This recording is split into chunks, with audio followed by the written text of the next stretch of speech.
Assalamualaikum warahmatullahi wabarakatuh.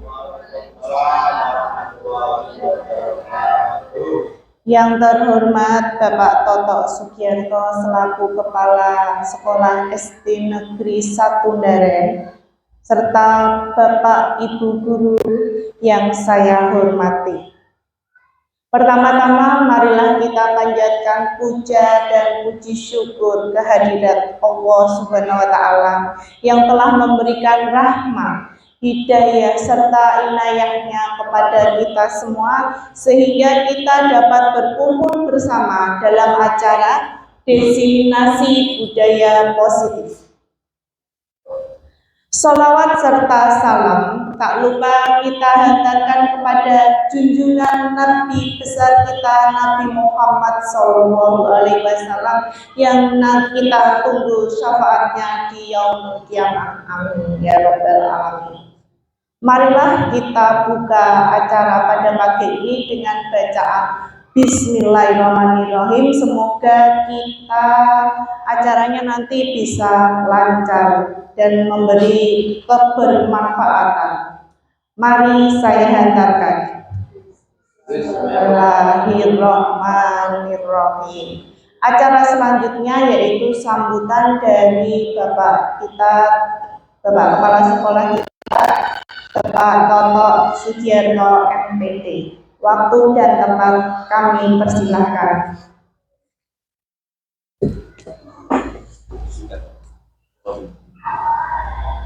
Assalamualaikum warahmatullahi wabarakatuh. Assalamualaikum warahmatullahi wabarakatuh. Setelah bagi kita semua, alhamdulillah, alhamdulillah,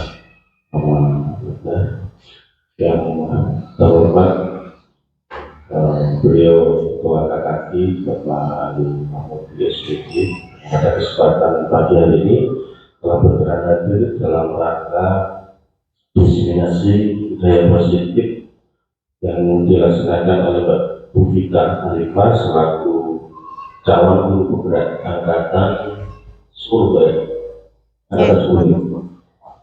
Yang kami hormati Bapak Ibu semua peserta diseminasi budaya positif Bufika Alifah yang pada kesempatan pagi hari ini telah berkenan hadir dan kami ucapkan terima kasih yang sebesar-besarnya kepada peserta diseminasi.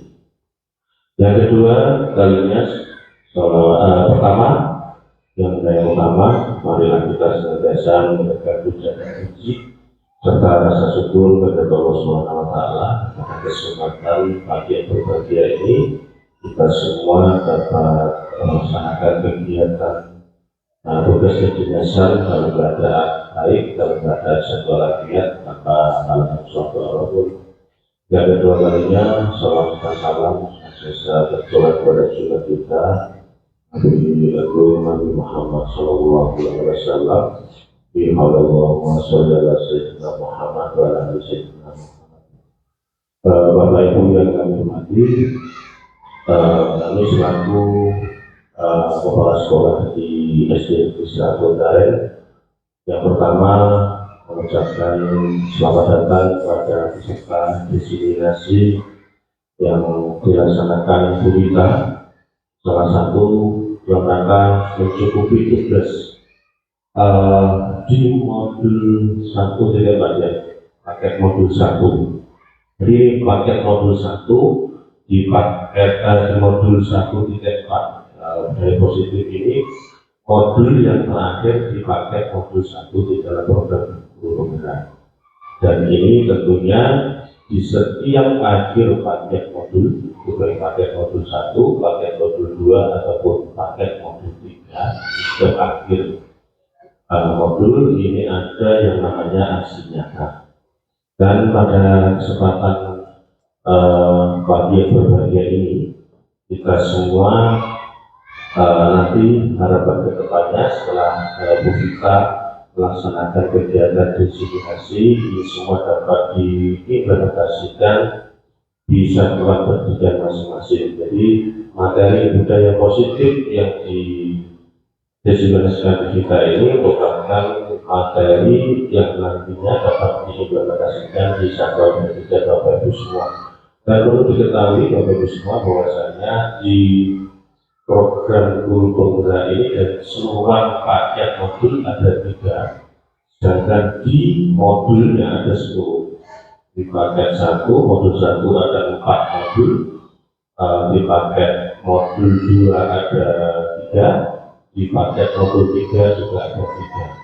Dan semuanya ini nanti kalau memang semuanya nanti dapat diimplementasikan di satuan pendidikan Bapak Ibu semua, dan kami yakin dengan isi modul yang ada di program guru penggerak di sana berdampak positif terhadap kegiatan-kegiatan yang ada di satuan pendidikan Bapak Ibu semua.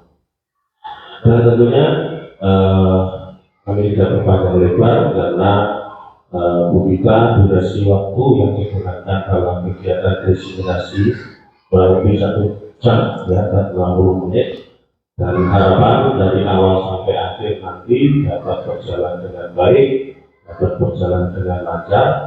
Dan yang terakhir Bapak Ibu, sekali lagi kami selaku kepala sekolah memohon maaf apabila dalam pelaksanaan desiminasi Bu Gita ada kekurangan, baik itu tempat atau segala sesuatu hal yang mungkin kurang berkenan jadi Bapak Ibu semua. Sekali lagi kami mohon maaf yang sebesar-besarnya. Dan yang terakhir, Bu Gita selamat melaksanakan kegiatan desiminasi budaya positif. Semoga ke depan sukses selalu dan bukan hanya berhenti di kegiatan desiminasi, tapi dapat diimplementasikan di satuan pendidikan masing-masing. Kebetulan di angkatan 10 yang ada di Kecamatan Lawngsari dan kawan Ada 7 calon guru penggerak. Di angkatan 11 tidak ada. Tidak ada. Di angkatan 11 kami kemarin dihubungi BPKB untuk bertugas kembali sebagai fasil, dan alhamdulillah ada penambahan kelas jadi 2 kelas, karena yang di angkatan 9 kami fasil dan rekognisi, jadi hanya ditambah 1 kelas karena berbarengan dengan kegiatan rekognisi. Jadi angkatan 9 kemarin yang belum lulus, ini telah lulus, nanti saya ada kebanyakannya. Kemarin saya mendengar guru juga dipromosikan, tapi gurunya belum siap. Jadi untuk sementara waktu mempersiapkan diri untuk ke depan nanti bisa bersama-sama Bu Gita. Karena dengan adanya atau telah lulusnya di program guru penggerak ini adalah salah satu syarat dalam rangka peningkatan profesi jenjang bahwasanya di Permendikbud Ristek 40 2021. Kalau dapat saya dibuka di pasal 2 itu ada salah satu syarat yang berbunyi bahwasanya harus memiliki sertifikat guru penggerak. Teman saya kemarin rekognisi, ini salah satunya sama, Bu Nurul dapat sertifikat guru penggerak dari jalur reguler, dan saya dari jalur rekognisi, dan rekognisi harus sudah memfasilitasi atau sudah memfasilitasi program guru penggerak, itu syaratnya. Jadi jangan sampai salah persepsi. Gurunya nanti guru penggerak itu kepalanya dapat enggak. Kami berdiri sendiri, tidak ada kegiatan yang dari gurunya tidak. Karena sebagai peningkatan kompetensi kami harus berjalan sendiri. Salah satunya kemarin yang dari rekognisi di dalam saat itu hanya saya, karena yang fasilitator hanya 1 di dalam, dan untuk fasilitator di atas 11 Mayang ada Yusuf Hari, dunia Pak Wis. Dan ini harapannya nanti dari Kecamatan Laut itu belum ada lagi, karena 11 masih 1. Harapannya nanti di angkatan 11 sudah angkatan selanjutnya dari kepala sekolah bisa ikut berkontribusi terkait dengan program guru penggerak. Nah, salah satu jalur yang harus ditempuh untuk kepala sekolah adalah rekognisi. Dan rekognisi salah satunya harus memfasilitasi atau fasilitator. Kalau di PP atau pengajar praktek belum bisa, harus dari fasilitator, belum bisa rekognisi. Dan untuk tahun ini, kami rekognisi sudah selesai, tinggal fasilitasi, sehingga mendapat 2 kelas ya, dan mungkin di dalam satu tidak ada, sehingga harapan kedepannya dari Bapak Ibu Guru ada termotivasi semangat lagi terkait dengan program guru penggerak, Karena program ini sampai kapanpun sebenarnya tidak akan ada ada hal yang suatu yang mundur, karena program guru dari waktu ke waktu ada peningkatan sampai alat berat. Sedangkan untuk sekolah pemudaan malah kelihatannya di periode tahun yang terakhir, tahun saya ketiga itu jadi yang terakhir, tidak ada lagi sekolah pemudaan, sehingga di program guru ada program kelanjutan dan salah satunya sebagai syarat dalam rangka peningkatan profesi Bapak Ibu semuanya. Demikian yang dapat kami sampaikan. Semoga Bapak Ibu termotivasi semuanya untuk mengikuti program guru bergerak, karena saya yakin apa yang diluncurkan, apa yang melaksanakan kegiatan dari program pemerintah tidak ada dari segi ruginya, tapi semua kita akan mendapat dampak yang positif. Demikian kurang lebihnya, mohon maaf. Assalamualaikum warahmatullahi wabarakatuh. Terima kasih banyak atas sambutannya dari Bapak Toto Sugianto. Kita sangat termotivasi ya Bapak Ibu Guru supaya kita terus bergerak, terutama Bapak Ibu Guru yang lain bisa ikut program guru penggerak di angkatan ke depannya. Langsung saja ya Bapak Ibu, untuk mempersingkat waktu akan diadakan diseminasi positif. Nah, perkenalkan, nama saya Vita Arifa, saya calon guru penggerak angkatan 10, izin ya Pak Tata. Angkatan 10 dengan fasilitator Ibu Erni Kurniawati dan pendamping praktik Ibu Dina Rosyada. Nah, mengapa kita perlu belajar ini? Mengapa kita perlu? Yang pertama, mendukung merdeka belajar murid. Yang kedua, guru membutuhkan keterampilan untuk membantu menyelesaikan masalah yang dihadapi murid. Yang ketiga, guru dituntut untuk selalu meningkatkan kemampuan dalam menghadapi kemajuan budaya dunia. Bagaimana perubahan paradigma dalam belajar? Nah, perubahan paradigma dalam belajar untuk memenuhi kebutuhan siswa itu, Bapak Ibu, kebutuhan siswa itu banyak.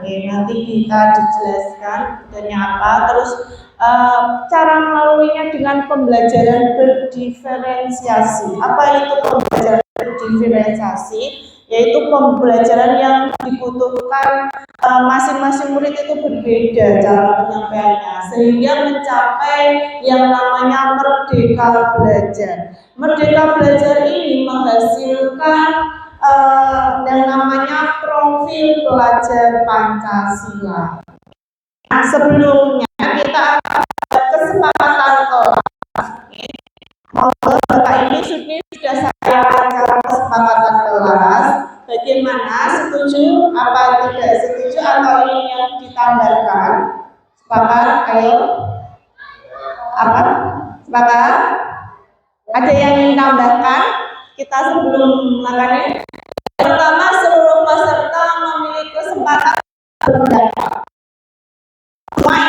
Dalam forum ini bebas untuk berpendapat. Yang kedua, berpikiran terbuka dan saling menghormati.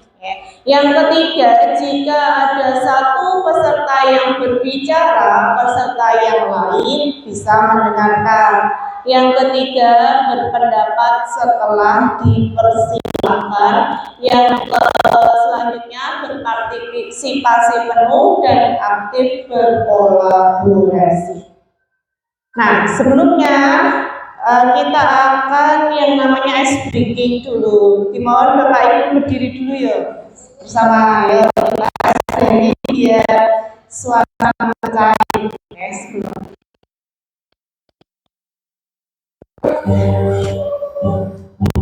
Bisa diikuti ya Bapak Ibu dalam video tersebut. Untuk melatih otak kita, senam otak kita lebih konsentrasi. Tangan dibuka, Ayo, bisa apa tidak? Diikuti. Ayo. Kiri ya. Kanan. Ayo, sudah benar atau belum Bu Rita?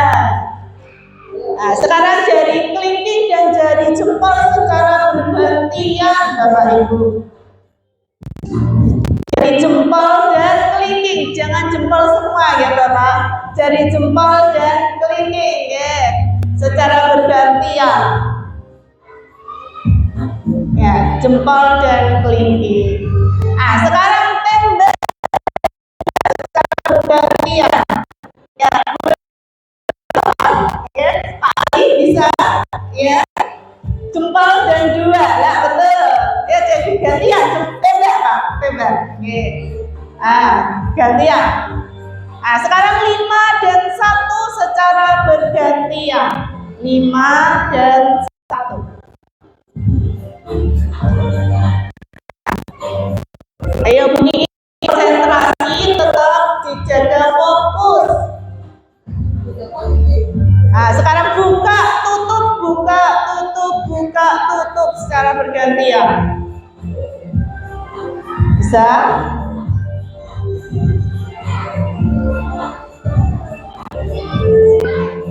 Ayo, dulu konsentrasi, tetap terjaga. Sekarang putar, tangan kanan diputar. Tangan kanan diputar. Kemudian ganti tangan kiri diputar. Ya, untuk melepaskan kaki-kaki kita. Ayo, ganti. Putar. Ayo, kita biar olahraga ya. Olahraga pagi-pagi. Olahraga tangan. Nah, itu tutup buka lagi, tutup buka secara bergantian.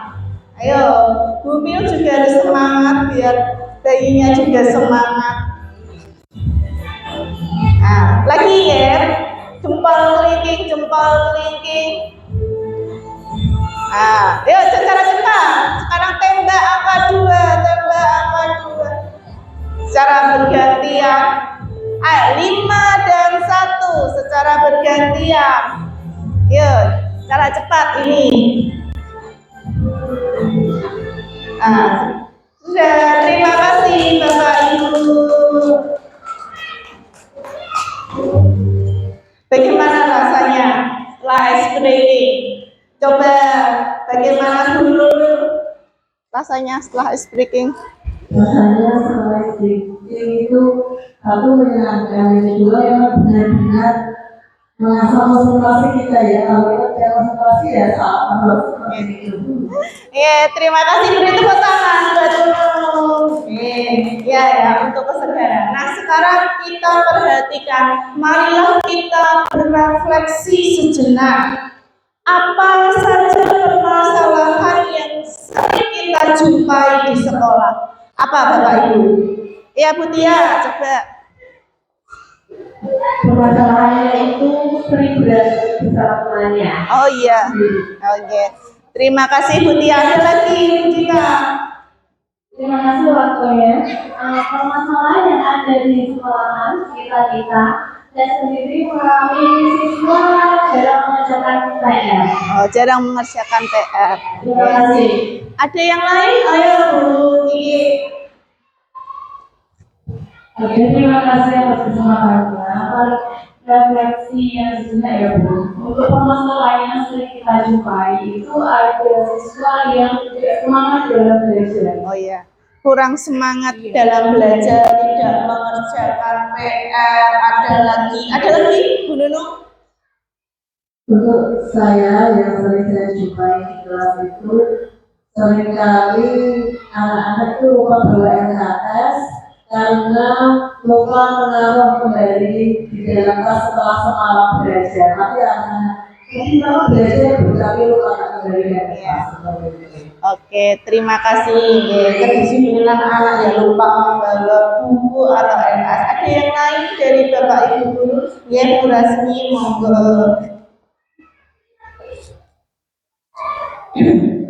yang saya jumpai di dalam kelas adalah ketika pada saat pembelajaran kemampuan setiap anak itu berbeda-beda. Ada yang cepat menerima materi, ada yang lambat, dan ada yang sedang-sedang saja. Kalau dipancing terus bisa. Nah itu nanti mungkin seperti yang Bu Rita ceritakan, pembelajaran berdiferensiasi karena kemampuan anak berbeda, kita harus bisa mungkin menyesuaikan dengan mereka. Karena selama ini kita hanya mengajar kegiatan jadi roto anggapannya anak itu pandai semua. Nah itu yang sampai sekarang saya masih kesulitan untuk menghadapi anak-anak. Terima kasih.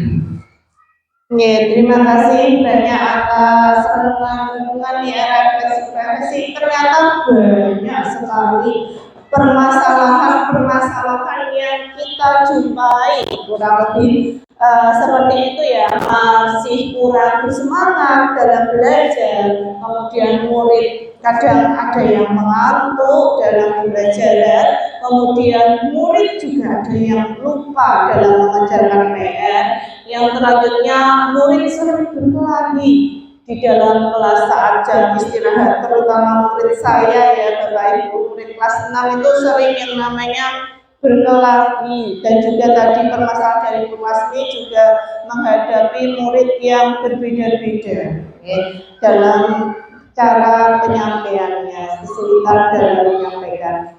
Kemudian lanjut ada pertanyaan pemantik. Silahkan Bapak Ibu bisa jawab setuju atau tidak setuju.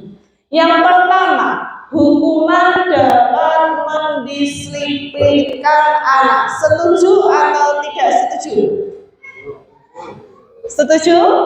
Setuju. Oke.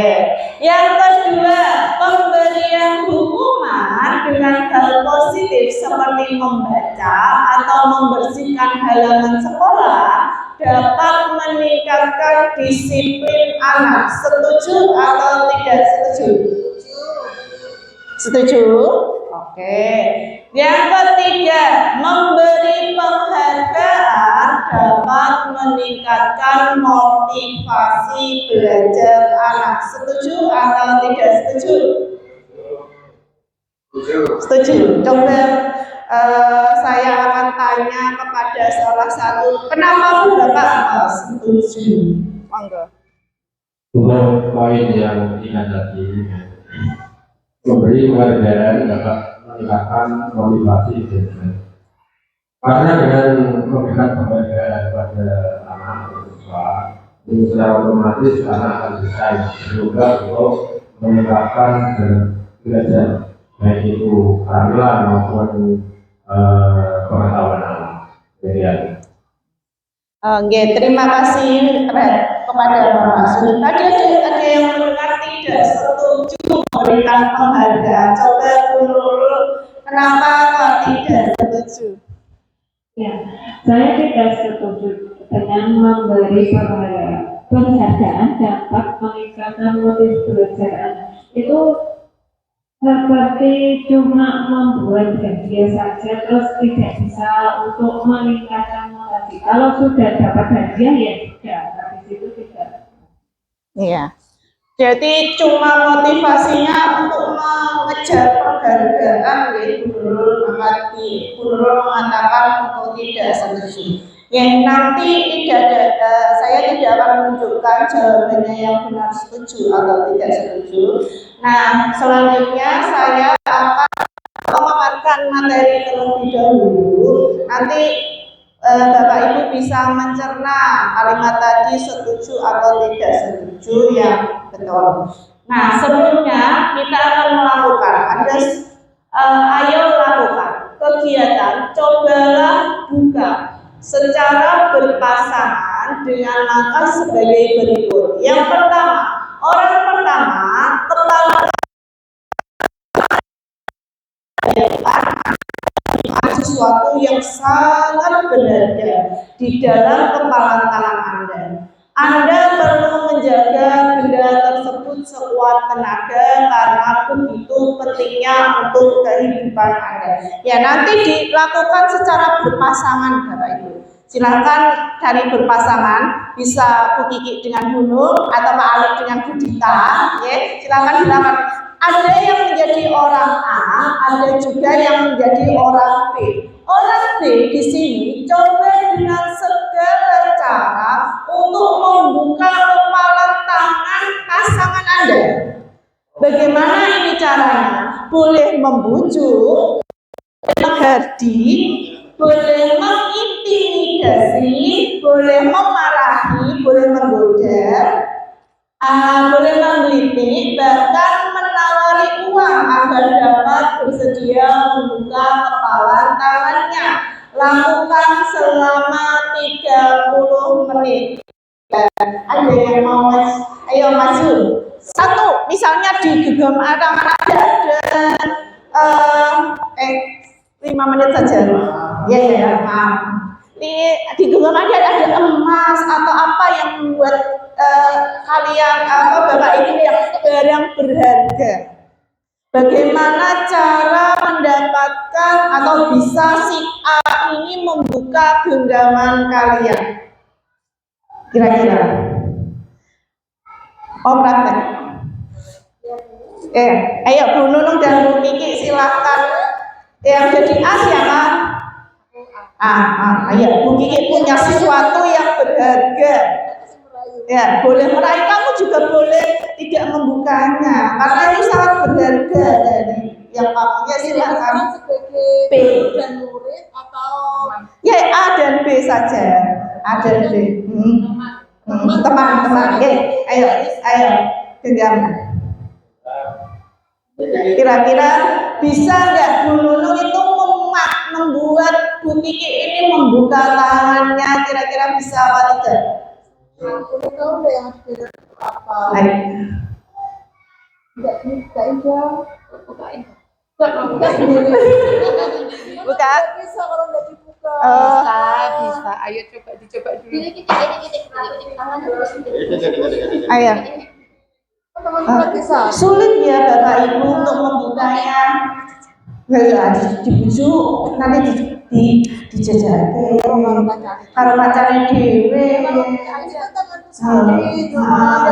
Buka, Kiki bilang buka. Oh nggak bisa buka, bisa. Oke, terima kasih. Lanjut. Tepuk tangan Bapak Ibu. Oke. Apakah Anda Anda mengapa? Apa alasan membuka kepalan tangan Anda? Ya, di sini kemudian apakah Anda atau pasangan ini tetap menutup kepalan tangan Anda? Mengapa? Apalah alasannya? Ada yang membuka ya? Oh silahkan dibuka saja, tidak apa-apa kok. Kan cuma lihat. Ada juga yang bilang tadi jangan buka sendiri toh Bu. Dia mempertahankan untuk mengepal tangannya. Ya. Dalam kegiatan ini sesungguhnya siapa yang memegang kendali untuk membuka kepalan tangan ini tadi? Si A ya, Bu Kiki. Nah,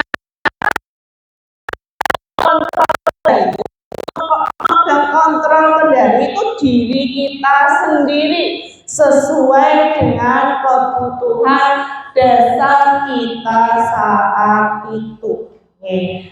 Lanjut. Terus kemudian bagaimana orang bisa merubah dari para stimulus kepada pendekatan. Nah, kita akan membahas nih Bapak Ibu tentang topik yang kita bahas. Yang pertama tentang disiplin positif, yang kedua tentang teori motivasi, hukuman, penghargaan, dan juga restitusi. Yang ketiga belajar tentang kebutuhan manusia. Yang keempat ada 5 posisi kontrol guru. Kemudian selanjutnya ada belajar kita tentang keyakinan kelas. Selanjutnya tentang segitiga restitusi. Nah, topik pertama tentang disiplin positif. Budaya di sekolah yaitu nilai-nilai dan kebiasaan di sekolah yang berpihak pada peserta didik agar mereka dapat berkembang menjadi pribadi yang kritis, penuh hormat, dan juga bertanggung jawab. Nah, perubahan paradigma tadi untuk membangun budaya positif, sekolah perlu menyediakan lingkungan yang positif, aman, dan juga nyaman agar murid-murid mampu berpikir, bertindak, dan menciptakan dengan merdeka, mandiri, dan juga bertanggung jawab. Selanjutnya, disiplin dikaitkan dengan kontrol. Dalam hal ini, kontrol guru dalam menghadapi murid. Menurut KHD, tujuan pendidikan yaitu menuntun segala kodrat yang ada pada anak-anak agar mereka dapat mencapai keselamatan dan kebahagiaan yang setinggi-tingginya, baik sebagai manusia maupun sebagai anggota masyarakat. Oleh sebab itu, pendidikan itu hanya dapat menuntun tumbuh dan hidupnya kekuatan kodrat yang ada pada anak-anak agar dapat memperbaiki lakunya, bukan dasarnya, hidup dan tumbuhnya kekuatan kodrat anak. Ya, Bapak Ibu, di sini kita perannya sebagai guru tuh tidak bisa yang namanya kamu harus jadi ini, kamu harus jadi itu, tidak. Kita ibaratkan sebagai padi ya Bapak Ibu. Padi itu ya udah nanti jadinya padi, tidak bisa menjadi jagung ya. Kita hanya bisa memupuk, menyirami biar padi itu tumbuh sesuai kodratnya. Ada anak yang tadi gemar memainkan musik, kita arahkan dia suka main musik. Ada anak yang suka seni, kita arahkan seni. Ada yang suka teknologi, kita juga arahkan ke teknologi, maupun yang suka olahraga juga kita arahkan ke bidangnya yang mereka sukai sesuai kodrat anak, kodrat zaman dan kodrat alam. Selanjutnya kita akan belajar tentang apa makna disiplin. Disiplin berasal dari bahasa Latin yaitu disiplino yang artinya belajar. Disiplin itu artinya belajar, Bapak Ibu. Makna asal dari kata disiplin diri dari murid-murid atau dari Sokrates dan Plato. Disiplin diri membuat orang-orang menggali potensi menuju sebuah tujuan apa yang mereka hargai. Namun dalam budaya kita, makna kata disiplin telah berubah menjadi suatu yang harus dilakukan seseorang pada orang lain untuk mendapat kepatuhan. Kecenderungan umum adalah menghubungkan kata disiplin dengan ketidaknyamanan, bukan dengan apa yang kita hargai atau pencapaian suatu tujuan mulia. Nah, disiplin adalah kemampuan memerintah diri sendiri. Kayak tadi ya, kita bermain genggaman tangan. Yang bisa melakukan disiplin itu dari diri sendiri, bukan orang lain. Dalam mengontrol dan menguasai diri untuk memilih tindakan yang mengacu pada nilai-nilai yang kita hargai dengan penuh tanggung jawab dan tanpa perintah orang lain. Jadi disiplin ini dimulai dari diri sendiri. Yang bisa mengontrol disiplin itu bukan orang lain. Misalkan Bu Nunung kok telat makan kerjanya, yang bisa mengontrol ya bukan saya, Bu Nita. Bu Nunung ojo telat, bukan juga Pak Toto. Yang bisa mengontrol dirinya itu adalah diri sendiri ya. Itu maksud dari nilai-nilai yang kita hargai adalah nilai-nilai kebajikan. atau sifat-sifat positif manusia yang merupakan tujuan mulia yang ingin dicapai setiap individu. Nilai-nilai kebajikan yang ingin dicapai oleh setiap anak Indonesia kita kenal dengan profil pelajar Pancasila. Tentunya sudah tahu ya Bapak Ibu, profil pelajar Pancasila ada berapa Bapak Ibu? Ada berapa profil pelajarnya? Nah, apa saja? Beriman dan bertakwa kepada Tuhan Yang Maha Esa dan berakhlak mulia. Oke. Yang kedua apa Bu Nunung? Profil pelajar Pancasila yang ditempel di sekolah kita. Berkebinekaan global. Oke, berkebinekaan. Itu yang selanjutnya profil pelajar Pancasila apa saja Pak Sudi? Oke, gotong royong. Selanjutnya Bintia. Mandiri. Mandiri. Selanjutnya Bundita. Kritis. Bernalar kritis. Oke, yang terakhir apa Pak Ali? Kreatif. Oke, betul ya. Kita sebagai guru sudah tahu ya. Kita mengharapkan mencetak murid yang memiliki profil pelajar Pancasila. Lanjut untuk yang kedua yaitu teori motivasi, hukuman, penghargaan, dan juga restitusi. Hukuman merupakan identitas gagal Bapak Ibu bersifat tidak terencana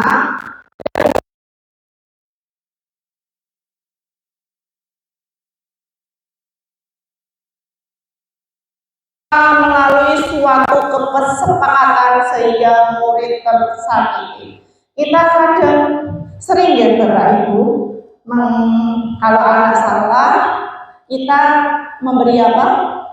Hukuman. Oke. Padahal hukuman kurang tepat diberikan karena hanya kita yang memberikan hukuman itu tanpa kesepakatan dari murid. Kemudian disiplin yang bermakna positif atau identitas sukses dibagi menjadi dua.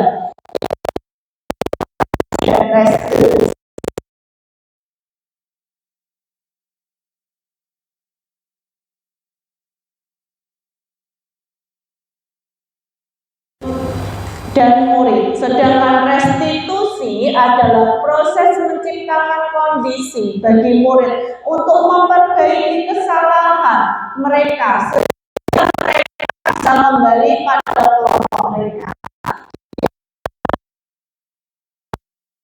Mana ya Bapak Ibu? Hukuman, konsekuensi, apa restitusi? Apa? Restitusi. Kalau konsekuensi itu istilahnya kita sudah sepakat, kita buat sepakat. Misalnya masa mengerjakan PR, ada salah satu murid yang tidak membayar. Ini konsekuensinya apa Mbak Marsa kalau tidak mengerjakan murid?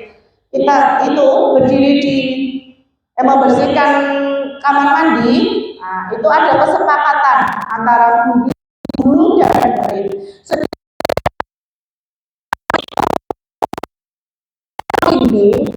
Sendiri yang menciptakan, memperbaiki kesalahannya dengan cara apa? Biar murid tahu bagaimana menghadapi kesalahannya itu. Selanjutnya, nah ini ada perbedaan hukuman dan konsekuensi. Hukuman sesuatu yang menyakitkan, sedangkan konsekuensi sesuatu yang harus terjadi. Hukuman membuat anak sakit, sedangkan konsekuensi membuat anak merasa tidak nyaman dalam waktu jangka pendek. Yang hukuman anak membenci, yang konsekuensi sedangkan hukuman mendorong anak menyakiti diri sendiri, yang konsekuensi mendorong anak agar mudah menyesuaikan diri. Nah begitu ya Bapak Ibu, sampai hukuman itu membuat anak marah, rasa bersalah, dipermalukan, Nah, tidak nyaman dan diasingkan untuk sementara waktu. Nah, sekarang ada beberapa kasus nih Bapak Ibu. Saya mohon partisipasi dalam Bapak Ibu. Ini termasuk hukuman atau konsekuensi. Yang pertama, 100 kali kalimat saya tidak akan terlambat lagi karena terlambat ke sekolah. Ini termasuk hukuman atau konsekuensi ya Bapak Ibu.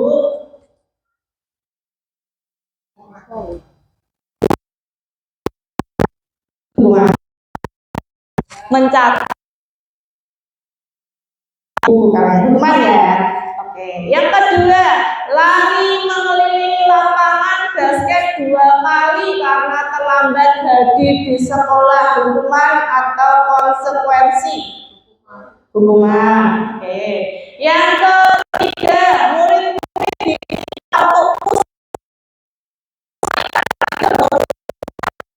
sekolah. Hukuman atau konsekuensi? Nah, disuruh push up karena tidak membawa masker. Hukuman, ada yang jawab konsekuensi. Oke. Yang selanjutnya, menggantikan kertas tugas teman yang telah dicoret-coret. Kertasnya dijoli setelah digunakan. Itu konsekuensi atau hukuman? Konsekuensi. Oke. Membersihkan tumpahan air di meja tulis karena tersenggol pada saat belajar. Hukuman konsekuensi. Oke. Murid disuruh untuk mengenakan sepatu seharian di sekolah karena tidak menggunakan sepatu hitam.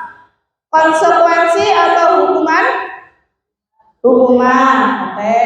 Lari mengelilingi lapangan basket 2 kali karena terlambat 10 menit untuk belajar. Apa? Hukuman atau konsekuensi?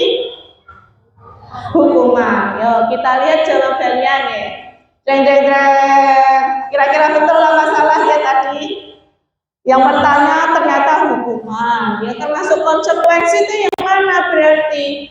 Yang itu ya, menggantikan kertas sudah konsekuensi. Terus apalagi yang konsekuensi? Membersihkan tumpahan air, dia merasa bertanggung jawab ya, itu ada termasuk konsekuensi. Selanjutnya, nah oleh Bapak Ibu. Nah, pengaruh jangka pendek penghargaan efektif jika kita menginginkan seseorang melakukan suatu dalam jangka pendek. Itu sangat efektif. Namun sangat berpengaruh Bapak Ibu guru terhadap jangka panjangnya. 1. Penghargaan dapat merusak hubungan. Yang kedua, penghargaan mengurangi ketepatan. Yang ketiga, penghargaan menurunkan kualitas. Yang keempat, penghargaan mematikan kreativitas. Dan kelima, penghargaan itu mendukung. Sekarang dulu kan siapa yang maju nanti bintang. Nah, seperti itu. Itu motivasinya cuma gara-gara ingin dapat bintang. Nah, lama-kelamaan kalau bintangnya habis, Bapak Ibu, anak-anak jadi tidak termotivasi dari dalam, ya. Bahwa anak-anak itu tujuannya bukan untuk sekedar meraih penghargaan. Yuk, selanjutnya, apa itu restitusi? Restitusi adalah proses menciptakan kondisi bagi murid untuk memperbaiki kesalahan mereka sehingga mereka bisa kembali pada kelompok mereka dengan karakter yang lebih kuat.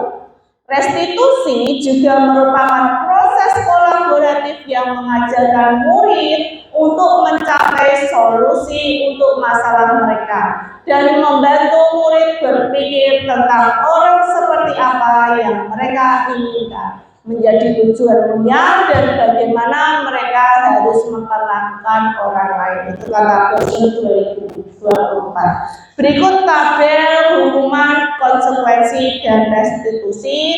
Perbedaannya ya Bapak Ibu bisa dilihat sendiri. Bisa lanjut. Nah, topik ketiga kita akan membahas yang namanya kebutuhan dasar. Kebutuhan dasar manusia itu ada 5, ya Bapak Ibu. Yang pertama bertahan hidup, yang kedua kasih sayang, yang ketiga kebebasan, yang keempat kesenangan, dan yang terakhir yaitu penguasaan. Ya, 5 kebutuhan yang berkaitan dengan aspek fisiologis, yaitu kebutuhan untuk bertahan hidup ya Bapak Ibu, untuk misalnya kesehatan, kita butuh makan, minum. Kalau sudah kita butuh rumah, pakaian, makanan, dan rasa aman. Untuk kebutuhan kedua hingga kelima berkaitan dengan aspek psikologis, yaitu kebutuhan rasa diterima, kebutuhan kebebasan, kesenangan, dan juga penguasaan.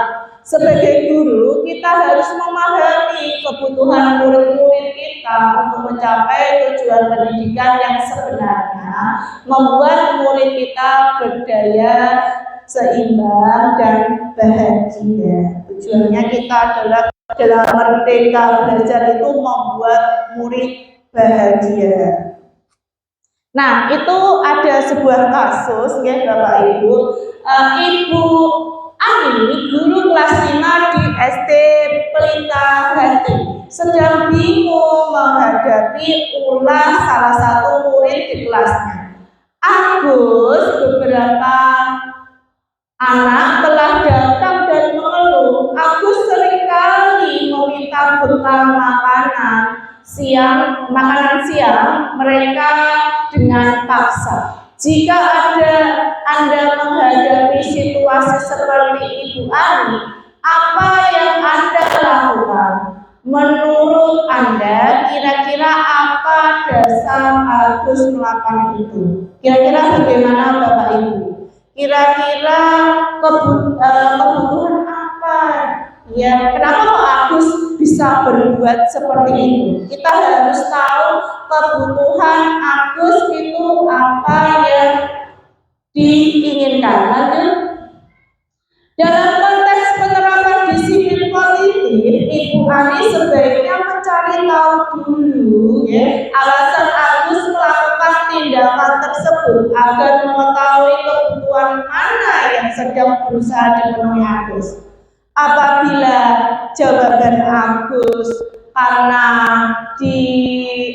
dia lapar dan orang tuanya tidak membawa bekal makan siangnya, kebutuhan yang belum dipenuhi yaitu untuk bertahan hidup.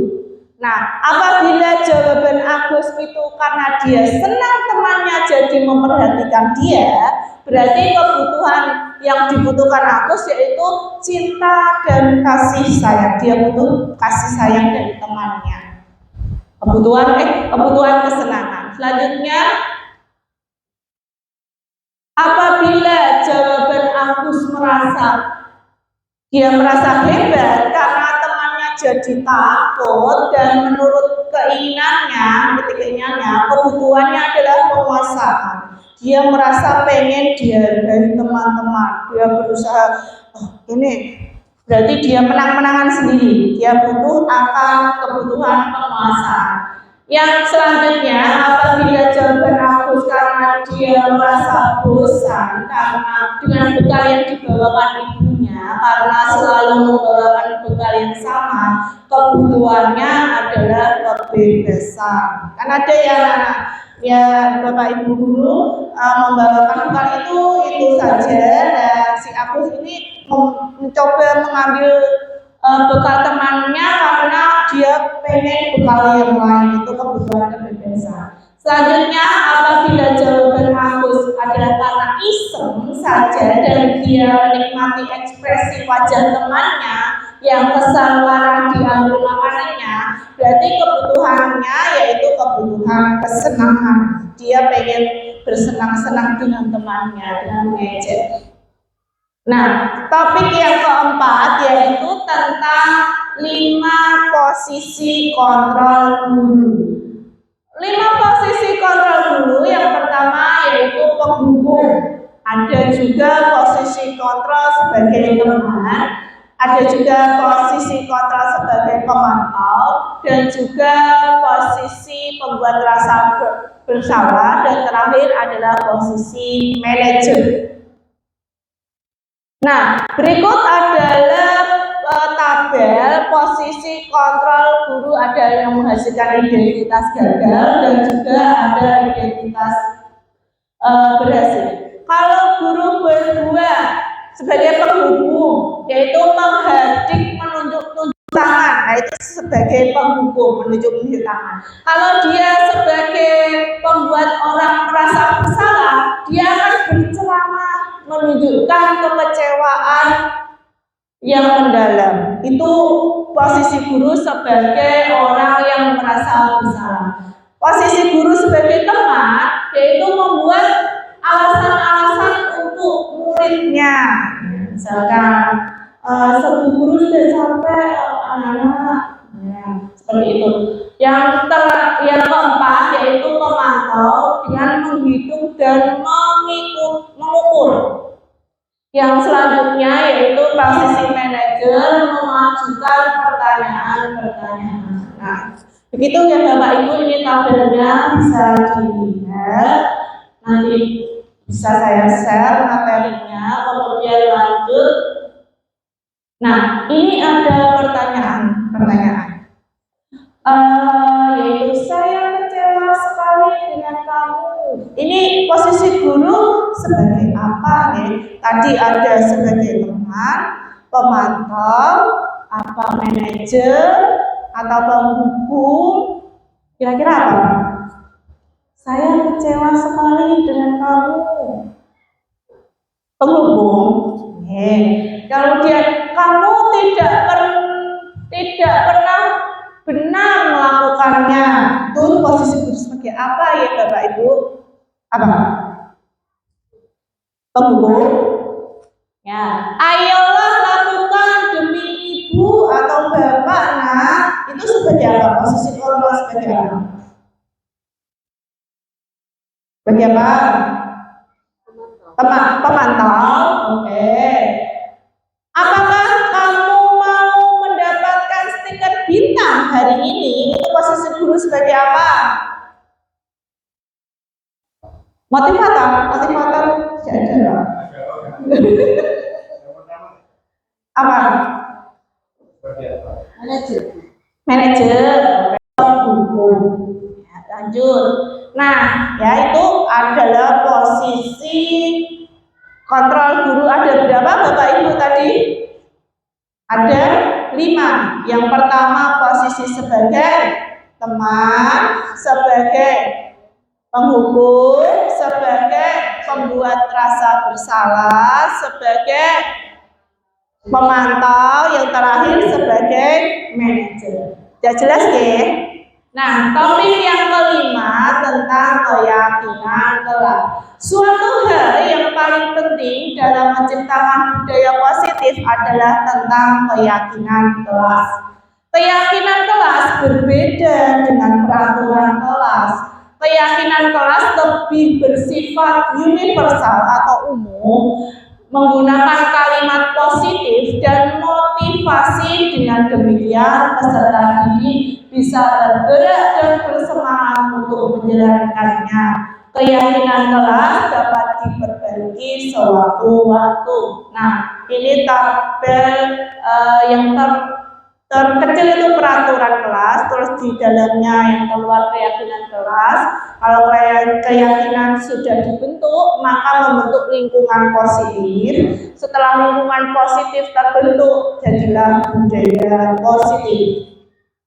Nah, keyakinan kelas kelas itu sendiri adalah nilai-nilai kebajikan atau prinsip-prinsip universal yang disepakati bersama secara universal, lepas dari latar belakang suku, negara, bangsa maupun agama. Menurut Gosen tahun 1998, suatu keyakinan akan lebih memotivasi seseorang dari dalam atau intrinsik. Seseorang akan lebih bersemangat untuk menjalankan keyakinan daripada hanya sekedar mengikuti serangkaian peraturan.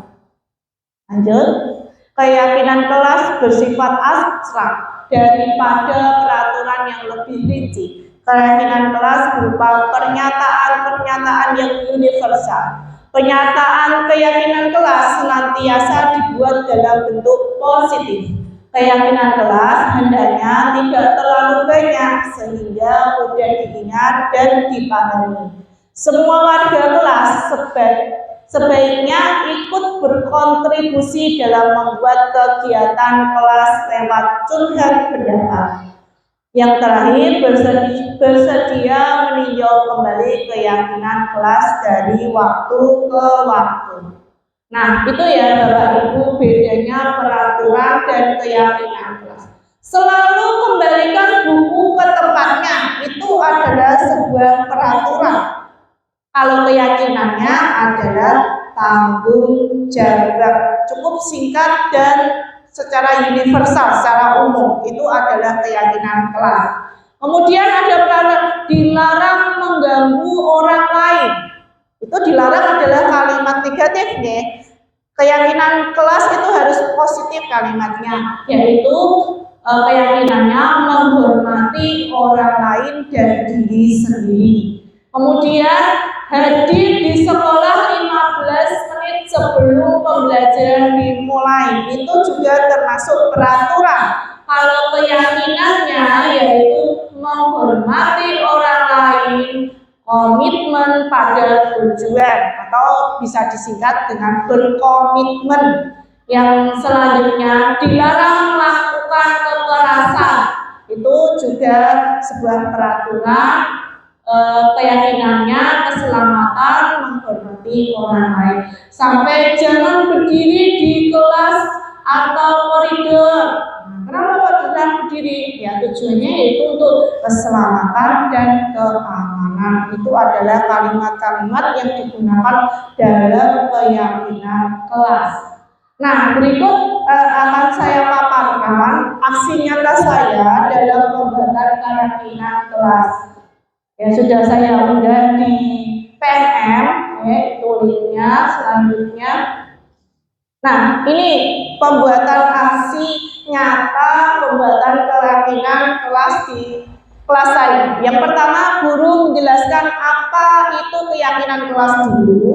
Kemudian guru memberikan kesempatan kepada murid keyakinan kelas yang ingin diusulkan. Murid bebas berpendapat. Kemudian murid memberikan pendapat secara bergantian mau memberikan keyakinan kelas apa. Kemudian murid berdiskusi keyakinan kelas yang disepakati. Kemudian murid menulis keyakinan kelas yang telah disepakati. Kemudian guru merancang poster keyakinan kelas agar lebih menarik. Demikian ini juga respon dari murid, ini poster keyakinan kelasnya. Kemudian ini aksi nyatanya dalam respon murid atau refleksi dari murid. Begitu ya Bapak Ibu tentang keyakinan kelas. Untuk selanjutnya topik ke-6 yaitu tentang segitiga restitusi, yaitu proses menciptakan kondisi bagi untuk memperbaiki kesalahan mereka sehingga mereka bisa kembali kepada kelompok mereka dengan karakter yang lebih kuat. Melalui restitusi, guru dapat membantu murid menjadi lebih memiliki tujuan disiplin positif serta memulihkan dirinya setelah berbuat salah. Yang selanjutnya, membantu murid untuk jujur pada diri sendiri dan mengevaluasi dampak dari kesalahan yang dilakukan. Yang terakhir yaitu memberikan penawaran bukan paksaan. Nah, ini tahapan dari segitiga restitusi. Yang pertama yaitu menstabilkan identitas, yang kedua validasi tindakan yang salah, yang ketiga menanyakan keyakinan. Menstabilkan identitas di sini yaitu berbuat salah itu tidak apa-apa. Tidak ada manusia yang sempurna. Saya juga pernah melakukan kesalahan itu. Kita bisa menyelesaikan ini. Tertarik siapa yang salah, tapi dalam itu solusi dari permasalahan ini. Atau kamu berhak merasa begitu. Nah, itu adalah kalimat-kalimat dalam validasi tindakan yang salah. Selanjutnya, padahal kamu bisa melakukan yang lebih buruk dari ini ya. Kamu pasti punya alasan mengapa melakukan hal itu. Kamu melakukan segitiga restitusi yang sudah saya lakukan, bisa diputar.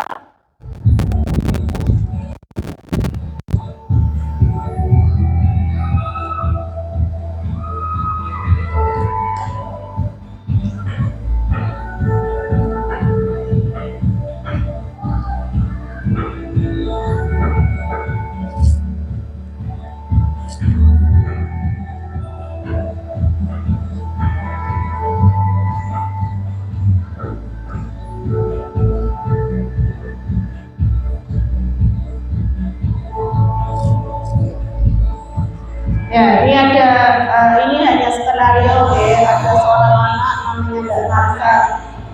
Dia itu ceritanya ulangan. Nah, ini adalah menstabilkan identitas terlebih dahulu.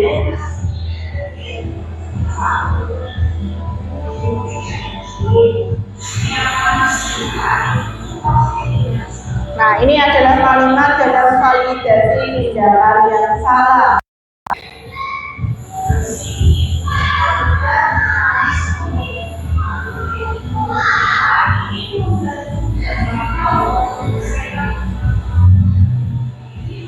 Menyelesaikan masalah itu sendiri ya.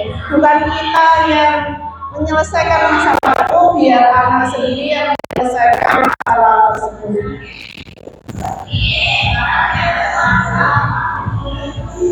Jadi anak merasa, oh aku tidak bisa mengerjakan ulangan gara-gara tidak belajar. Jadi anak tersadar sendiri bahwa kesalahannya itu dan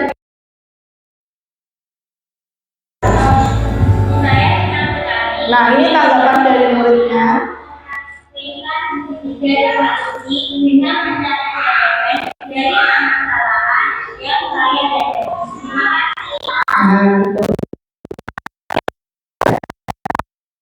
Terlambat dalam masuk ke kelas. Kita sering jumpai ya Bapak Ibu. Kenapa sih anak itu kok terlambat?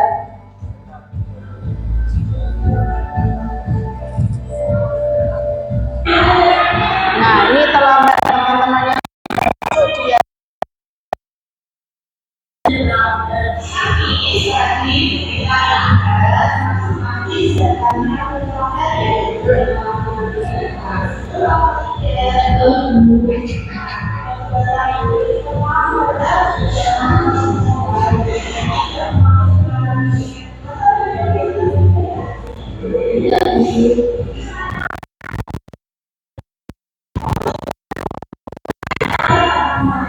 nah, ini kegiatan validasi tindakan. Kita tidak boleh menghukum anak itu ya. Kita harus setiap orang itu pernah berbuat salah, setiap orang itu pernah melakukan kesalahan.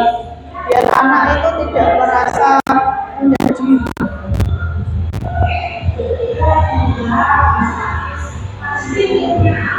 kita tanya alasannya kenapa dia tidak masuk tepat waktu. Oh,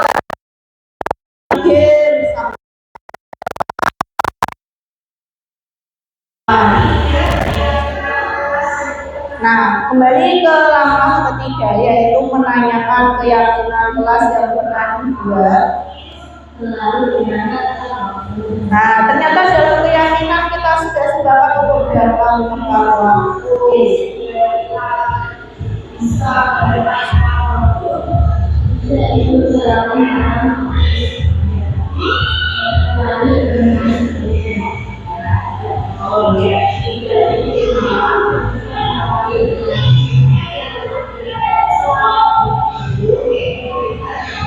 Kita juga bisa memberikan solusi-solusi yang lain apabila memang dibutuhkan oleh murid.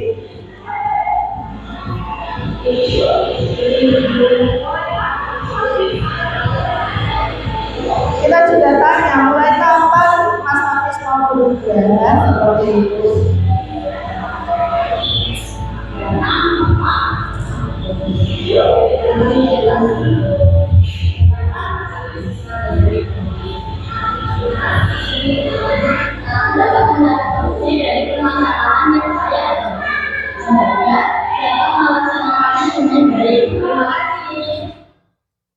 Oke, begitu ya penerapan segitiga restitusi.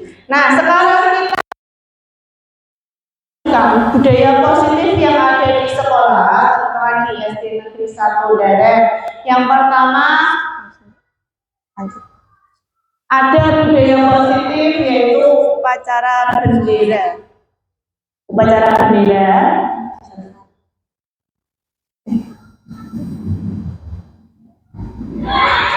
Ini adalah contoh budaya positif ya, melaksanakan upacara bendera setiap hari Senin dan juga hari-hari besar nasional.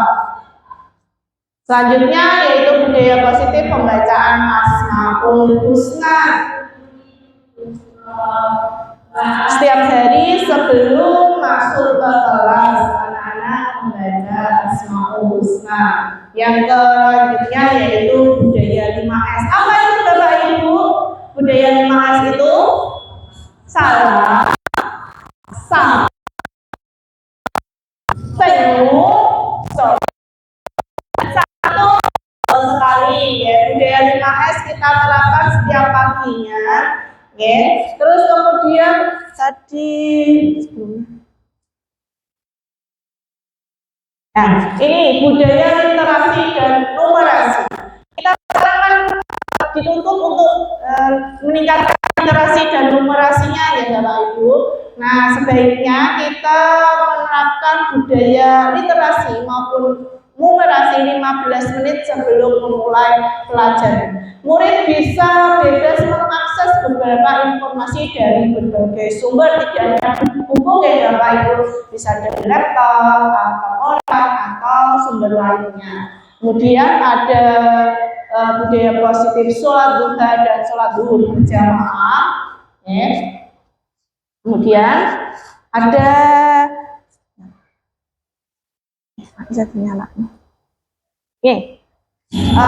Sabtu sehat. Nah, ini siapa Sabtu anak-anak senang bersama ya untuk menjaga kesehatan dan kebugaran tubuh. Selanjutnya bisa diklik makanan sehat. Nah, ini saya canangkan setiap hari Sabtu anak-anak membawa bekal makanan sehat. Tujuannya untuk apa ya Bapak Ibu? Untuk memperbaiki gizinya agar tercukupi dan semangat dalam belajar. Makanan yang dibawa pun yang mengandung karbohidrat, vitamin, protein. Jangan yang kayak instan-instan itu mie atau apa itu tidak sehat. Kemudian yaitu Jumat bersih. Nah, sudah, terima kasih. Begitu Bapak Ibu tentang definisi budaya positifnya. Saya minta berefleksi ya Bapak Ibu tentang hari ini apa yang Bapak Ibu dapatkan. Saya mohon untuk salah satu mewakili untuk merefleksi kegiatan pada kali ini. Coba siapa? Bu Nurul, oke, Bu Nurul silakan berefleksi. Terima kasih. Refleksi untuk kegiatan ini dari 1 jamnya, lalu kita sudah mempelajari tentang disiplin kognitif, teori motivasi hukuman penghargaan dan restitusi, kebutuhan dasar manusia, 5 posisi kontrol guru, keyakinan kelas, dan segitiga restitusi.